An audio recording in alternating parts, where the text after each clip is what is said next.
to start off the second act Half tonight, two. half two, you like that? To start off the half two tonight, we have Art Union Humanscape. It's Ayako Kato and Jason Roebke, and they're gonna perform.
you tell me a little bit about this. Well, okay. So what I'm thinking is, one of the reviews that I was reading about you guys was that what I think it was Zach Wittenberg said, that you are both technical perfectionists and wildly experimental.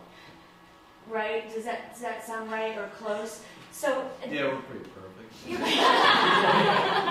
So I'm wondering in that combination of things and plus the two disciplines coming together, how was that something that you guys came to? Does that make sense? Well, there's actually a very long and established tradition of music and dance. Yeah.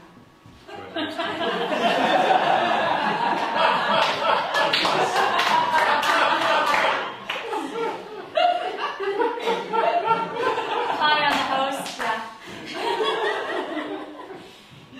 But because of my generosity and kindness, Yes. he didn't need to be in the orchestra pit, but we are on the same stage, and I invited him. That was really, really nice of you. Really nice of you. Do you guys have any gigs coming up? I There's something in April. represent group is March 15th and 16th for Coming Back Film Festival. Awesome. And they have cards out in the lobby for you two for their upcoming shows. And you also have another musician that you play with sometimes. A drummer? He's playing a lot, so why don't you tell me? So if you go to jasonroebke.info, you can get his information, and if you go to Union Humanscape.net, you will. Excellent.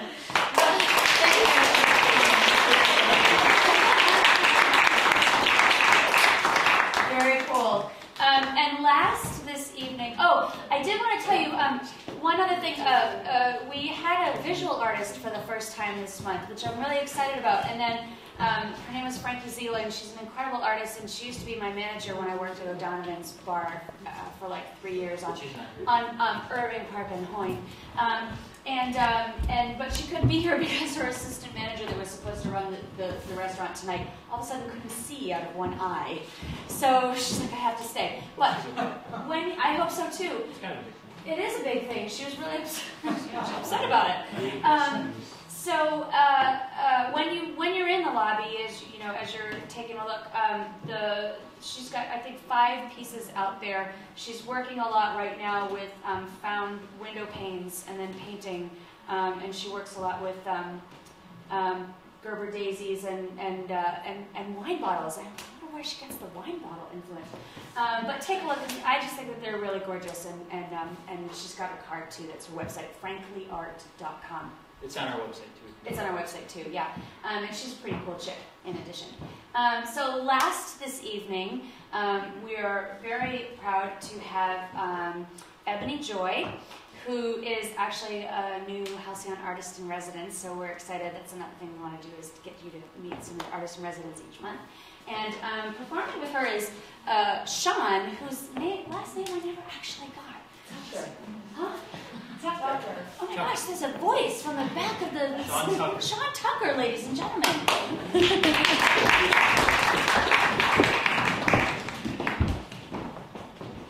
Hey, good evening, guys. How's everybody doing? Hey, I love that energy. We would love to thank Jen and Tony for inviting us this evening. It's a real treat to be able to be here with you guys. The first thing that we're going to do is a couple of excerpts from my current play that I'm working on. It's called Twice on Saturday. We're developing it, and it's about 2 sisters and their journey, and that's sisters with an R. We will begin.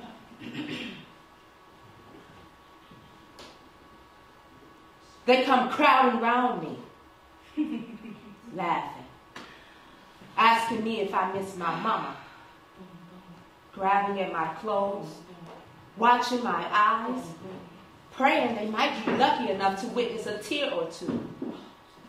They became a circle around me, 8 of them, with faces that could have been mine, were my sisters. Faces I know well, faces of my kindred. They was hungry to fight me for nothing that I've done, for who I am, for the shameful death of my family. I was turning in a circle, trying to keep my eyes on all of them, not knowing where to put my hands. I ain't never been jumped by that many girls before.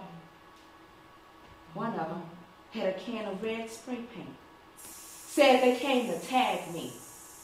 Time to give me my red X. All of them came at me at once. I don't even know who did what. All I could see was brown fists, brown arms, hands like claws, and the bottom of sneakers, the Nike swoosh coming into my chest, the Adidas leaf crushing my ear. You would think that they was giving out money for whoever could be the most brutal. The way it went down, the way we pulled on each other's flesh like it wasn't attached to a living thing at all.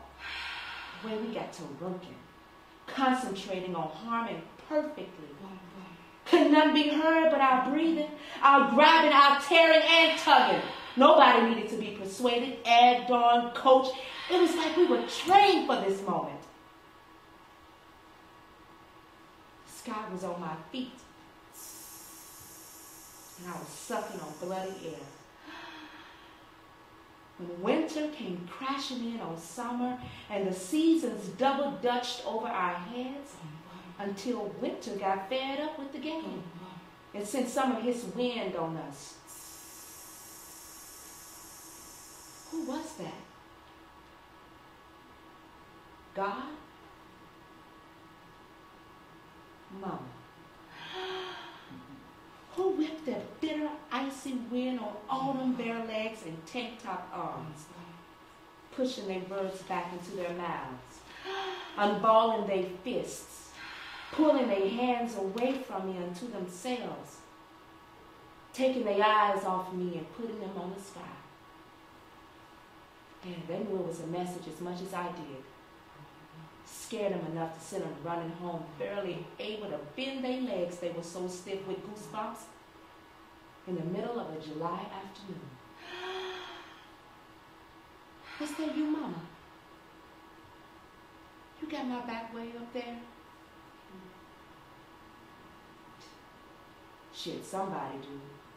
Them bitches could have killed me. My body has been a burden since I was 6.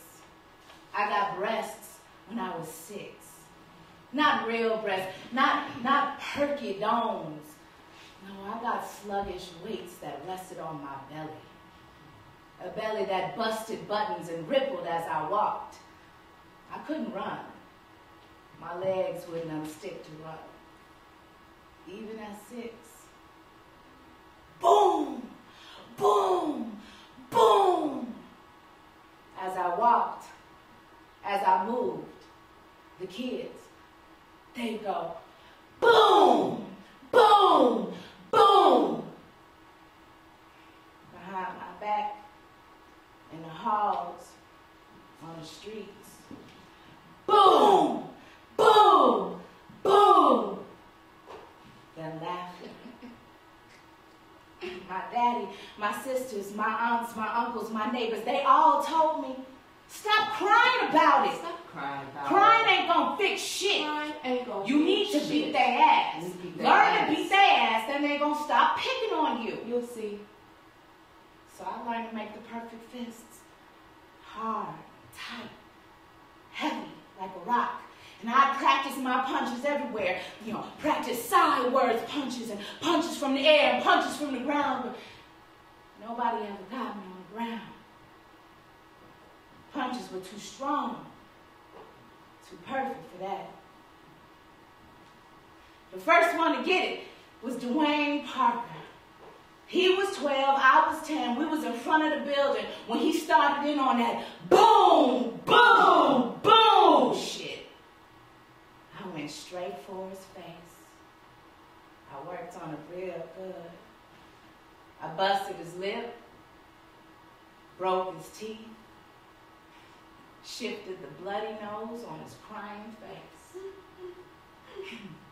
Yeah, I fought like a prize fighter. Yeah. It only took a few of them fights to stop the boom, boom, boom. Then I became the beast. I wasn't even human to him no more. They called me the big black beast. Without laughter this time. With fear. Even the teachers were scared of me.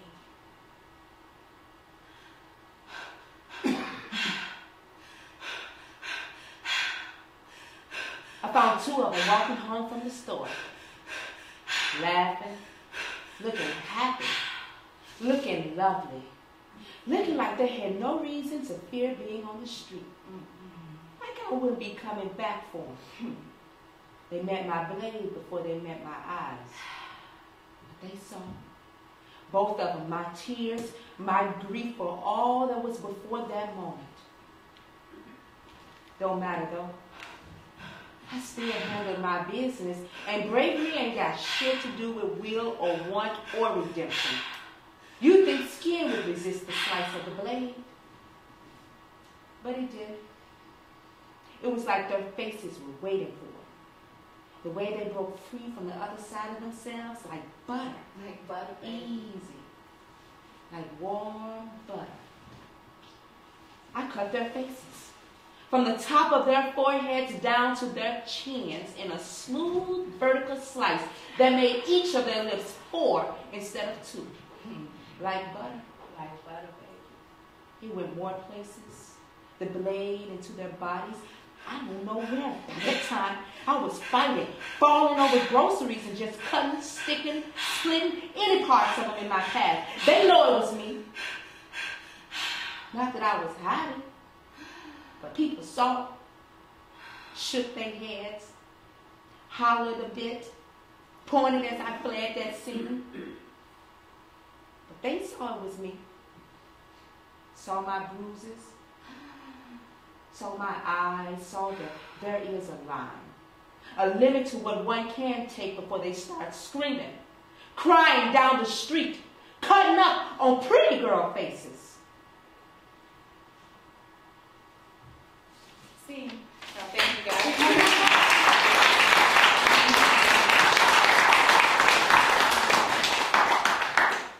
So yeah, that's part. This is just a small excerpt of a piece that I'm working on right now called Twice on Saturday.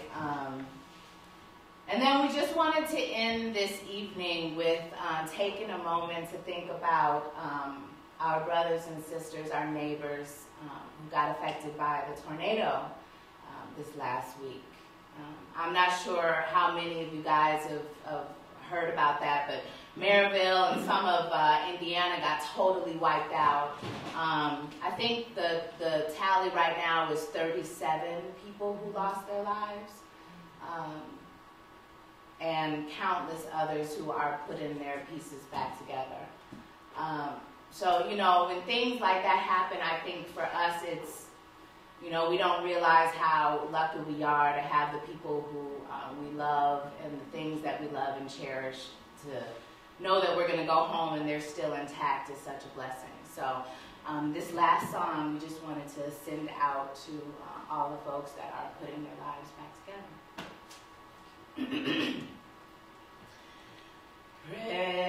Precious Lord, take my hand, lead me on, let me stand. I'm tired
a friend of Chicago dramatist. I was looking for a piece to do for my showcase for DePaul University when I was graduating. He said, I know a great writer. Her name is Ebony Joy. You guys will get along real quick, and she'll give you a piece. And then next thing you know, we met each other, and it's just been like sisters and close ever since. Like butter. Yeah. Different kind of butter. David Barr introduced us. Yeah. I know that name sounds familiar to anyone, David Barr. Yeah. He's a great writer. Yeah, he's a good guy. And then, just lastly, really quick, I was really interested in what you were doing with the piece in terms of the soundings that were happening underneath. I thought it was really beautiful, and it reminded me a little bit of like radio plays. You know, when you're listening and the sounding techniques that happen underneath. And so I just wanted to ask very quickly, like, how is that something that you started putting into your writing, and is that just for this piece, or is that something that you try to incorporate with everything? No, I do it in all my work, and it's so funny because I'm obsessed with radio. Oh, And I have been since I was like a shorty. Oh, I was like 2 o'clock in the morning, 7 years old, like listening to, you know, whatever. Yeah. So yeah, I've always loved like ambient sound and radio programs and all that good stuff. So yeah, I try to incorporate that. But I think in terms of me saying this is something that I'm developing, I think that there's a style out there that is mine, but I haven't found it yet, but that incorporates some of this stuff. Yeah. Well, it worked really well, I thought. Anyway, thanks, guys. Thank you. Can we have the artists up on stage? Yeah, just if you're here, artists, yeah, come on. Just to say thank you to you guys and Ryan up in the booth, right on. Tony Bruno is on the sound styles. There he is. Hello. Thank you guys so much.